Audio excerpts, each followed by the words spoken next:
पंडित जी, आप तो जानते हैं निर्जला हमारी इकलौती बेटी है। हमारी बिटिया गऊ है। ज्यादा बड़ी ख्वाहिश नहीं हमारी, बस लड़का इज्जतदार खानदानी हो, भले गरीब हो तो भी हम रिश्ता जोड़ने को राजी हैं। गरीब राधे श्याम अपनी इच्छा जताते हैं। पंडित जी कुंडली देखकर हिचकिचाते हुए कहते हैं, अरे राधे श्याम जी, आपकी बिटिया के कुंडली में राजभोग भोगना लिखा है। बड़े ऊंचे खानदान की बहू बनेगी आपकी गरीब बिटिया। मेरी जानकारी में एक ऐसा रिश्ता है, ये देखिए, विराट नाम है लड़के का। क्या नहीं है लड़के के पास? अरे दौलत है, शोहरत है, इज्जत है। बस इनकी इच्छा है कि किसी गरीब की बेटी को बहू बनाएंगे। बहुत ही भले विचार हैं इनके पंडित जी। लड़का भी सुंदर है, क्यों जी? हाँ शांति, मगर पंडित जी दिल में एक सवाल पैदा हो रहा है। जब लड़का इतना अमीर खानदान से है तो गरीब की बेटी को क्यों ब्याहना चाहते हैं? लड़के में कोई खोट तो नहीं है? अरे तौबा तौबा राधे श्याम जी, इस शरीफ नेक लड़का तो ऐसा चिराग लेके ढूंढने से भी नहीं मिलेगा। खरा सोना है सोना। आंख बंद करके रिश्ता पक्का कर दीजिए। ठीक है पंडित जी, हमें रिश्ता मंजूर है। अच्छा, अब इजाजत दीजिए। हे प्रभु, मुझे क्षमा करना, मगर शादी होने तक मुझे उस बात को पर्दे में रखना होगा, वरना भेद खुल गया तो जुड़ता रिश्ता टूट जाएगा। आखिरकार पंडित जी दोनों परिवारों में कराए रिश्ते के बीच कौन सी खिचड़ी पका रहे थे जिसकी भनक वो गरीब लड़की वालों को नहीं लगने देना चाहते थे। तो चलिए देखते हैं जहां पंडित जी एक आलीशान करोड़पति मेंशन में आते हैं, जहां गेट पर 6-6 फुट के तगड़े आदमी बंदूक ताने खड़े थे। हे प्रभु, इस घर में आना तो यमराज को दावत देने जैसा लगता है। प्रभु मेरे प्राणों की रक्षा करना। थर थर कांपते हुए पंडित अंदर आते हैं, जहां डाइनिंग टेबल पर चिकन मटन से सजा धजा था और टकला सिकंदर अपने चारों बेटों के साथ बैठकर खा रहे थे। अरे पंडित जी आइए, पधारिए। बड़ी लंबी उम्र है आपकी, आपकी प्रतीक्षा कर रहा था। तंदूरी मटन चिकन खाएंगे? अरे नहीं नहीं नहीं भाई, मैं पंडित हूँ, ये सब नहीं खाता। अरे चलिए छोड़िए, डील डन हुई कि नहीं ये बताइए। अरे आपने जैसा कहा था मैंने लड़की वालों से वैसा ही कहा, मगर क्षमा कीजिएगा, मैं आगे इस विवाह में भागीदार नहीं बनूंगा। ये सुनकर सिकंदर भड़कते हुए पंडित के मुंह में चिकन ठूस देता है। पंडित जी खाइए खाइए चिकन, और इस बात को अपने भेजे में घुसा लो। शादी तो आप ही करवाओगे, अब आप चुन लो, आपको लाखों का गुरु दक्षिणा चाहिए या भेजे की भुर्जी बनवानी है। धमकी सुनकर पंडित जी मन में कहते हैं, हे भगवान, ये लोग बात बात पर बंदूक तान लेते हैं। मैं तो बलि का बकरा बन गया हूँ, मगर मुझे उस कन्या की चिंता हो रही है। जब शादी के बाद उसे अपने आलीशान ससुराल के काली संसार का पता चलेगा तो क्या बोलेगी और क्या बीतेगी उस पे। दरअसल सिकंदर कोई आम इंसान नहीं बल्कि अंडरवर्ल्ड डॉन था। शहर की सबसे महंगी जमीन में बना उसका सफेद संगमरमर मेंशन गुंडागर्दी के दम पर बना था, जहां बड़े बड़े पॉलिटिशियन से लेकर शरीफ पड़ोसी भी उनसे खौफ खाते हैं। क्या निर्जला अपने अंडरवर्ल्ड डॉन ससुराल में अपना संसार बसा पाएगी? तो चलिए देखते हैं। बड़े बड़े एम्बेसडर गाड़ियों में निर्जला की बारात आती है और धूमधाम से उसकी शादी विदाई होकर ससुराल आती है। तभी ससुर गुस्से से बोलता है, अरे क्या गुंडा बनोगे तुम लोग? हाँ, अरे ओ अरे, हमारे अंडरवर्ल्ड घर में बहुरानी आई है, बरसाओ तमंचे। जी भाई। सारे गुंडे धाए धाए बंदूक से गोली बरसाते हैं, जिससे घूंघट में खड़ी बहू थरथर कांपने लगती है। तभी देवर आरती की थाली लाता और ससुर स्वागत करवाते हैं। आओ हमारे घर की लक्ष्मी, इस कलश को गिराकर गृह प्रवेश करो। जी जी ससुर जी। अरे ओ नंबर 2, नंबर 3, हमने जो बहू के लिए बेशकीमती तोहफा बनवाया है, जरा लेकर दो आना। जी जी लाया पिताजी। लगता है जरूर मुझे तोहफे में रानी हार मिलेगा, इतना दौलतमंद है मेरा ससुराल। गरीब बहू मन में ख्याली पुलाव पकाने लगती। तभी जेठ थाली में बंदूक लेके आता है। ये लो बहू, इसलिए कि तुम अंडरवर्ल्ड डॉन खानदान की बहू हो, तो इसलिए अब हाथों में चूड़ियां कंगन डालने के साथ ये तमंचा चलाना भी सीख लो। जैसे ही निर्जला को पता चलता है कि उसका ससुराल माफिया डॉन है तो उसका दिल धड़कने लगता है। मतलब कि मैं एक अंडरवर्ल्ड डॉन ससुराल की बहू बनी हूँ। विराट बहू को कमरे में लेके जा। जी पिताजी। विराट निर्जला का हाथ पकड़ के कमरे में आता है। अंदर आते निर्जला रोते हुए उसे खुद से दूर कर देती है। दूर रहो मुझसे। तुम सबने झूठ की बुनियाद पर रिश्ता जोड़ा है। खबरदार जो मेरे करीब आए और मुझको छुआ भी तो मेरे साथ कोई जोर जबरदस्ती नहीं चलेगी। निर्जला, तुम्हारी नाराजगी जायज है। मैं मानता हूँ मेरा परिवार अंडरवर्ल्ड डॉन है, मगर मैं अपने पिता और भाइयों जैसा बिल्कुल नहीं।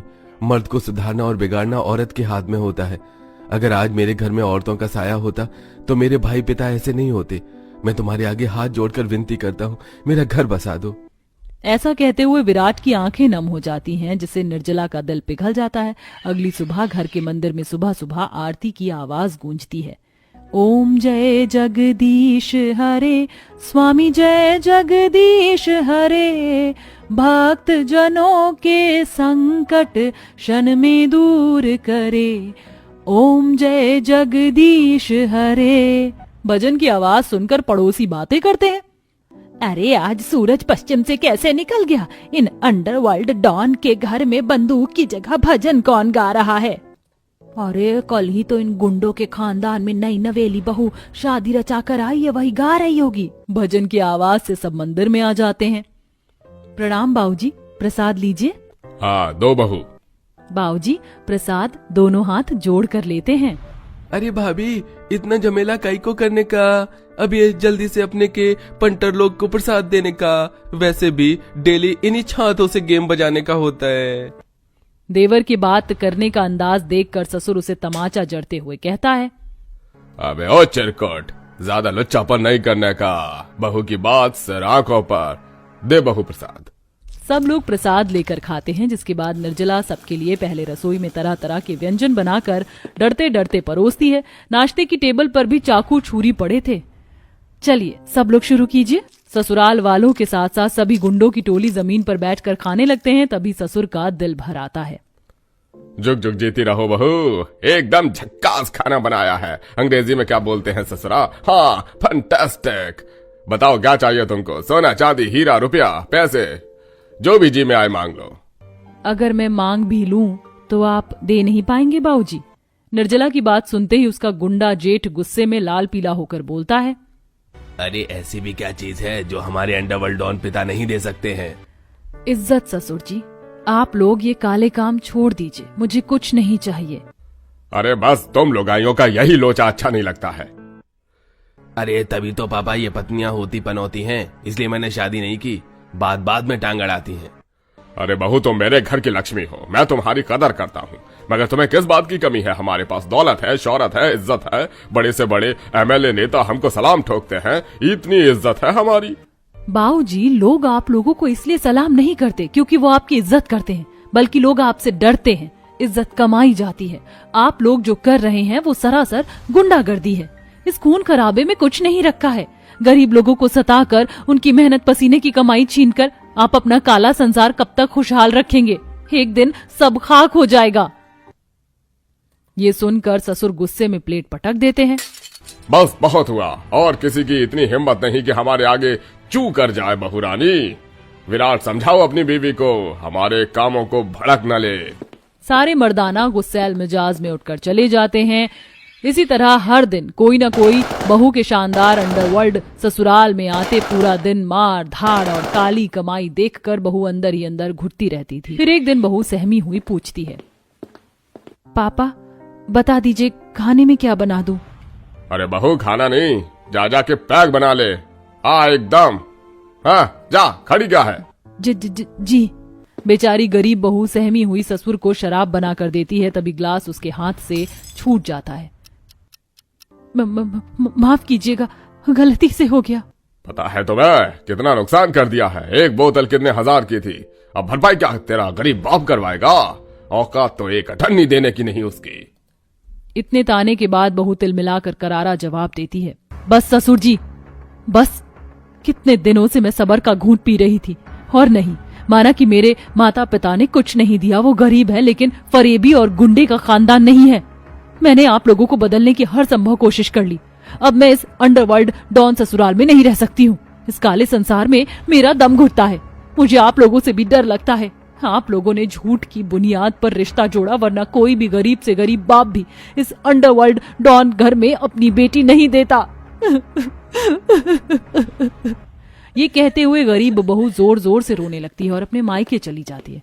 उसके जाने के बाद पूरा घर सूना हो जाता है और सबको बहू की कदर समझ आती है, क्योंकि बहू के आने की वजह से उन लोगों को उसके हाथ के खाने की आदत हो गई थी और उसकी बातें सुनने की भी, जिसके कारण एक दिन पिताजी, मैं मानता हूँ कि मेरी पत्नी ने आपके आगे आवाज उठाई, लेकिन वो कहीं ना कहीं सच कह रही थी। लोग हमसे डरते हैं। जब भी मैं कहीं जाता हूँ लोग मुझे देखकर डरते हैं और मुझसे बात भी डर के करते हैं, जो मुझे बिल्कुल भी अच्छा नहीं लगता। और मैं अपनी बीवी के बिना नहीं रह सकता। मैं जा रहा हूँ उसको लेने और वापस यहाँ नहीं आऊंगा। मैं और निर्जला कहीं डर और आप लोगों से अलग रहेंगे। अरे ऐसा कुछ भी नहीं होगा। ना तू कहीं जाएगा और ना ही बहू कहीं जाएगी। आज के बाद बहू यहाँ और इसी घर में रहेगी। रही बात हमारे काम धंधे की, तो अब से यहाँ इस घर में कोई हमारा आदमी नहीं आएगा और धीरे धीरे मैं इस काले धंधे को भी बंद कर दूंगा। जिसके बाद ससुराल वाले काले बाजार का धंधा और खून खराबा और काली कमाई छोड़ देते हैं और इज्जत से बहू को लेने जाते हैं और निर्जला अपने ससुराल लौट आती है और अपने ससुराल वालों के साथ खुशी खुशी रहने लगती है।